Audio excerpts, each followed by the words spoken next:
आज हम एक बहुत ही दिलचस्प मौजू पर बात करने वाले हैं, सोशल मीडिया और इसके द्वारा किए गए जुड़ाव का भ्रम।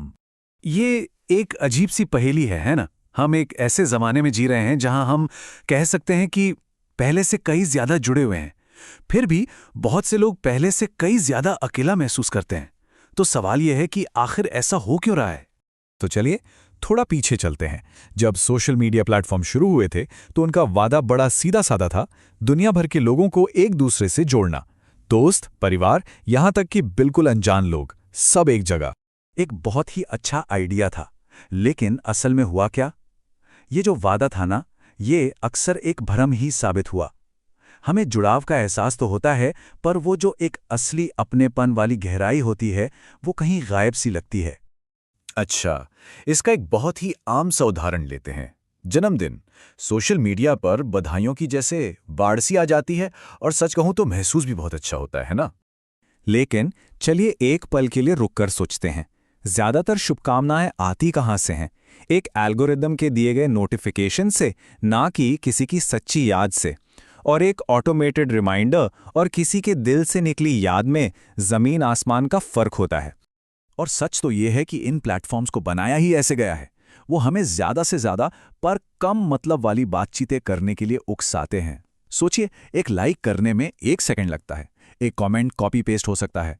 ये सब बहुत आसान है, पर सवाल वही है, क्या इसमें कोई असली भावना है? ये जो कोट है ना, ये इस पूरे भ्रम के सार को बिल्कुल सही पकड़ता है। हम एक्टिविटी को अपनापन समझ बैठते हैं और उस संतुष्टि के लिए स्क्रॉल करते रहते हैं जो हमें कभी नहीं मिलती। मतलब हम ऑनलाइन की हलचल कोई असली रिश्ता समझ लेते हैं, ये सोचकर कि इतनी सारी एक्टिविटी का मतलब है कि हम अकेले नहीं हैं। पर असल में हम बस उस संतुष्टि के पीछे भाग रहे हैं जो हमें कभी मिलती ही नहीं। इस पूरी चीज को समझने का एक और मजेदार तरीका है खाली सोशल कैलोरीज का कॉन्सेप्ट। देखिए, जैसे खाने में खाली कैलोरीज होती हैं, ठीक वैसे ही हमारी सामाजिक बातचीत में भी हो सकती हैं। तो ये सोशल कैलोरीज आखिर हैं क्या? आसान भाषा में कहें तो ये वो डिजिटल बातचीतें हैं जो जुड़ाव की तरह तो दिखती हैं, पर उनमें कोई भावनात्मक पोषण या असली गहराई नहीं होती। मतलब देखने में तो ये कनेक्शंस हैं, पर असल में खोखले हैं। इनसे होता ये है कि सामाजिक रूप से पेट भरा हुआ महसूस हो सकता है, जैसे बहुत सारा जंक फूड खा लिया हो। पेट तो भर जाता है, पर क्या शरीर को कोई असली पोषण मिलता है? नहीं। ठीक उसी तरह इन बातचीत से भी आखिर में भावनात्मक रूप से खालीपन ही महसूस होता है। तो ठीक है, ये तो हुई एहसास की बात।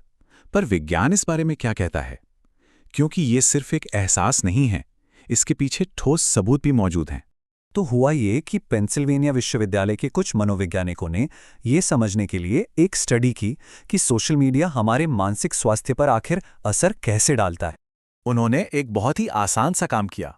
उन्होंने स्टडी में भाग लेने वालों के एक ग्रुप से कहा कि वो अपने सोशल मीडिया का इस्तेमाल हर दिन सिर्फ 30 मिनट तक ही करें। बस एक छोटा सा बदलाव। और इसके जो नतीजे आए, वो वाकई चौंकाने वाले थे।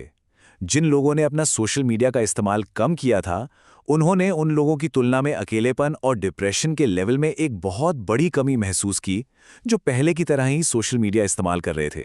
तो इन सब बातों का मतलब क्या निकलता है? ये हमें अपनी डिजिटल डाइट पर फिर से सोचने पर मजबूर करता है। हमें ये सोचना होगा कि हम ऑनलाइन क्या ग्रहण कर रहे हैं और उसका हम पर असर क्या हो रहा है। तो चलिए इस पूरी पड़ताल से 3 मुख्य बातें जो सामने आती हैं, उन्हें दोहरा लेते हैं। पहली, सोशल मीडिया अपनेपन का एक बहुत मजबूत भ्रम पैदा कर सकता है। दूसरी, ये जो सतही बातचीतें होती हैं, ये खाली सोशल कैलोरी की तरह हैं, जिनसे कोई पोषण नहीं मिलता। और तीसरी और सबसे जरूरी बात, विज्ञान ये साबित करता है कि इसका इस्तेमाल कम करने से हमारे मानसिक स्वास्थ्य में सच में सुधार हो सकता है। तो अगली बार जब अपना फोन उठाकर ऐप्स पर स्क्रॉल करने का मन करे, तो बस एक पल रुककर खुद से ये सवाल पूछें, आज के डिजिटल मेन्यू में क्या है? क्या ये कुछ पौष्टिक है या सिर्फ खाली कैलोरीज से भरा हुआ है?